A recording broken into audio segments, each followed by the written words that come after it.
నమస్కారం ఎల్ఆర్టీ న్యూస్కి స్వాగతం. బులెటిన్లో ముందుగా హెడ్లైన్స్. రాజన్న సిరిసిల్ల జిల్లా కలెక్టర్ కార్యాలయంలో ప్రజావాణి కార్యక్రమం. ప్రశాంత వాతావరణంలో నూతన సంవత్సర వేడుకలు జరుపుకోవాలని ఎస్ఐ సూచన. చివరి ఆయకట్ట వరకు నీరు అందించాలని తహసీల్దార్కు వినతి పత్రం.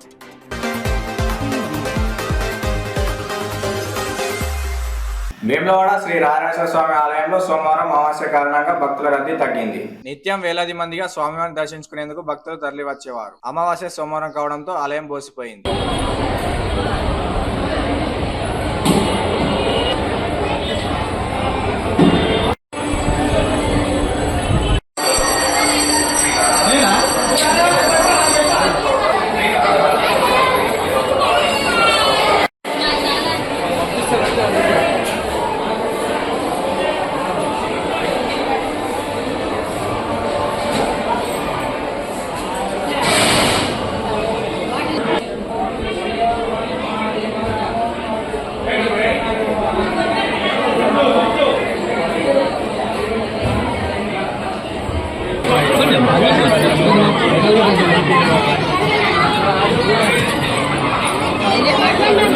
పార్లమెంట్లో డాక్టర్ బిఆర్ అంబేద్కర్ పై అమిత్ షా చేసిన అనుచిత వ్యాఖ్యలను బోయినపల్లి మండల సిపిఎం నాయకులు గురజాల శ్రీధర్ ఖండించారు.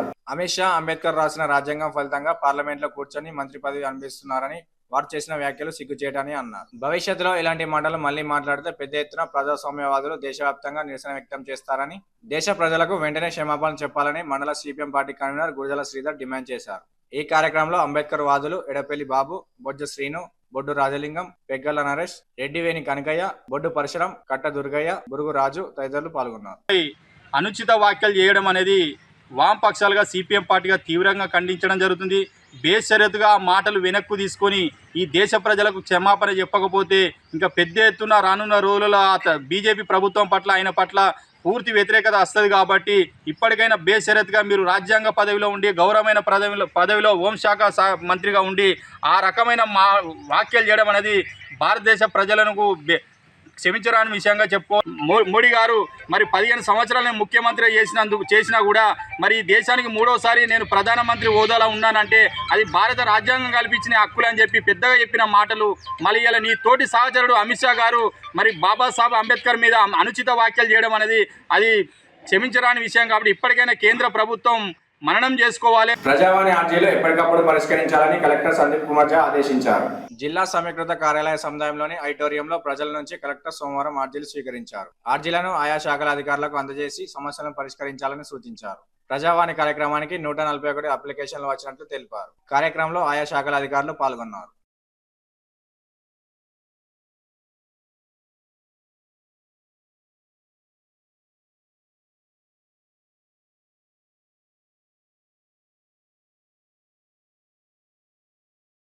రుద్రంగి మండల ప్రజలకు ముందస్తు నూతన సంవత్సర శుభాకాంక్షలు ఎస్ఐ అశోక్ తెలిపారు.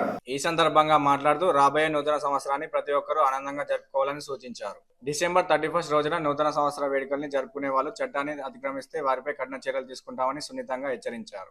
డిసెంబర్ 31 రాత్రి రోడ్లపైన కేకులు కట్ చేయడం, బాణసంచలు పేర్చడం చట్టరీత్యా నేరమని అన్నారు. మద్యం సేవించి డ్రైవింగ్ చేస్తే కఠిన చర్యలు తీసుకుంటామన్నారు. ప్రతి ఒక్కరూ శాంతియుత వాతావరణంలో నూతన సంవత్సరాన్ని కుటుంబ సమేతంగా జరుపుకోవాలని ఎస్ఐ అశోక్ సూచించారు. అందరికీ నమస్కారం. నేను మీ రుద్రంగి ఎస్ఐ సిరిసిల్ల అశోక్. రుద్రంగి మండల ప్రజలందరికీ నూతన సంవత్సర శుభాకాంక్షలు.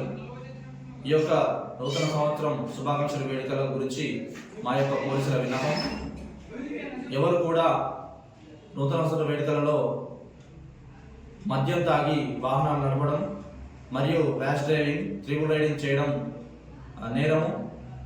వాహన తనిఖీలు రేపు సాయంత్రం అనగా డిసెంబర్ 31 తారీఖు సాయంత్రం నుండే వాహన తనిఖీలు మరియు డ్రంక్ అండ్ డ్రైవ్ టెస్టు ఉంటాయి. కాబట్టి ఎవరు కూడా మద్యం తాగి వాహనాలు నడపవద్దు.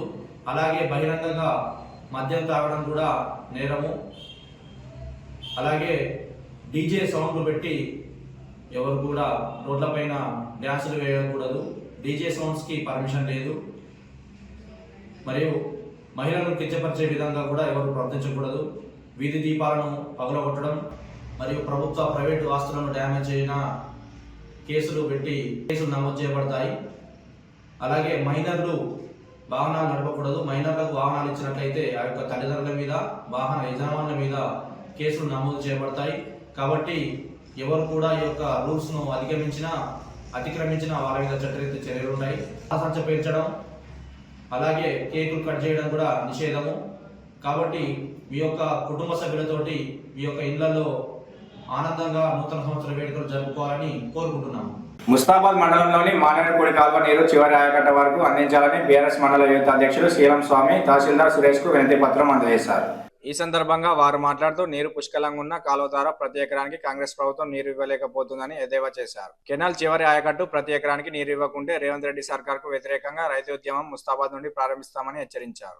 రైతుల పక్షాన బీఆర్ఎస్ పార్టీ అండగా ఉండి చివరి ఆయకట్టు వరకు నీళ్లు ఇచ్చేదాకా పోరాడతామని కాంగ్రెస్ ప్రభుత్వాన్ని హెచ్చరించారు. ఈ కార్యక్రమంలో రైతులు అక్కపల్లి నారాయణ, సుంచు దేవయ్య, జంగం పెద్దులు, లోకం శ్రీను, బాలయ్య, రాజయ్య, బాబు, నరసింహులు, ఎడ్ల రాజు, పెద్దూరి యాదగిరి, లక్కిరెడ్డి యాదగిరి, బిట్ల రవి, లింగం, నారాయణ, బాలరాజు పాల్గొన్నారు. ముస్తాబాద్లోని 18వ నంబర్ షటర్ వరకే ఆ గేటు వరకే నీళ్ళు ఇస్తాము, కింది రైతులకు నీళ్ళు ఇవ్వమని చెప్పేసి అంటారు. ఇలా మేము ఒకటే అడుగుతా ఉన్నాం, అధికారులు కానీ ప్రభుత్వం కానీ. మరి కింది రైతులంతా కూడా మరి వారు రైతులు కాదా, వాళ్ళు ప్రజలు కాదా, మరి వాళ్ళ కోసం మీకు కనబడతలే అని చెప్పి అడుగుతా ఉన్నాం. ఇవాళ మానేరులో నీళ్ళు లేకుంటే మానేరుకు నీళ్లు తీసుకొచ్చేటువంటి సౌకర్యాన్ని కేసీఆర్ గారి ప్రభుత్వం గతంలో చేసి పెట్టింది. మల్లన్న సాగర్ నుంచి ఎండాకాలంలో కూడా కేసీఆర్ గారు మానేరు మత్తడి దుంకిపిచ్చారు. మరి అలాంటి అవకాశం ఉన్నప్పుడు మరి కెనాల్ ద్వారా నీళ్ళు అందరికీ కూడా అందించి చివరి ఎకర్ వరకు కూడా నీళ్ళు ఇచ్చి మానేరుకు నీళ్ళు తీసుకొచ్చేటువంటి అవకాశం ఉన్నప్పుడు మరి మీరు ఎందుకు చేస్తలేరని చెప్పి ఈ సందర్భంగా ప్రభుత్వాన్ని అడుగుతా ఉన్నాం. ప్రభుత్వం కానీ నాయకులకు కానీ తర్వాత అదేవిధంగా అధికారులకు కానీ కోరుతా ఉన్నాం, చెప్తా ఉన్నాం. ఖచ్చితంగా కెనాల్ వాటర్ చివరి ఆయకట్టు వరకు ముస్తాబాద్ నుండి తెలుమతి వరకు నీళ్లు పోవాలి. మీరు ఏదో తూతు మంత్రంగా నీళ్ళు ఇస్తున్నామంటే వదిలిపెట్టే ప్రసక్తి ఉండదు. ఎందుకంటే మనకు మానేరులకు నీళ్ళు తీసుకొచ్చేటువంటి సోర్సెస్ మనకు ఉన్నది. మల్లన్న సాగర్ నుంచి అవసరమైతే మానేరుకు నీళ్ళు తీసుకురండి, అక్కడ నుంచి చివరి ఆయకట్టు వరకు మాత్రం నీళ్ళు ఇవ్వాలి. నీళ్ళు ఇవ్వకుండా ఏదో మేము చేస్తామంటే మాత్రం ఊరుకునే పరిస్థితి ఉన్నది.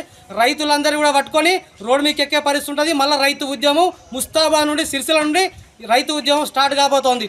రేవంత్ రెడ్డి గారిని కోరుతా ఉన్నాం, స్థానికంగా ఉన్నటువంటి జిల్లా బాధ్యతలు చూసినటువంటి ఆది శ్రీనివాస్ గారిని కూడా కోరుతా ఉన్నాం. దయచేసి మా సిరిసిల్ల ప్రాంతంలో గతంలో కేటీఆర్ గారు ఏ రకంగా నీళ్ళు ఇచ్చిరో రైతులందరికీ ఆ రకంగా నీళ్లు తీసుకురావాల్సినటువంటి బాధ్యత ఆది శ్రీనివాస్ గారి మీద, వారి భుజాల మీద ఉన్నది. దయచేసి మరొకసారి మీరు రైతులందరి ముఖం చూడండి.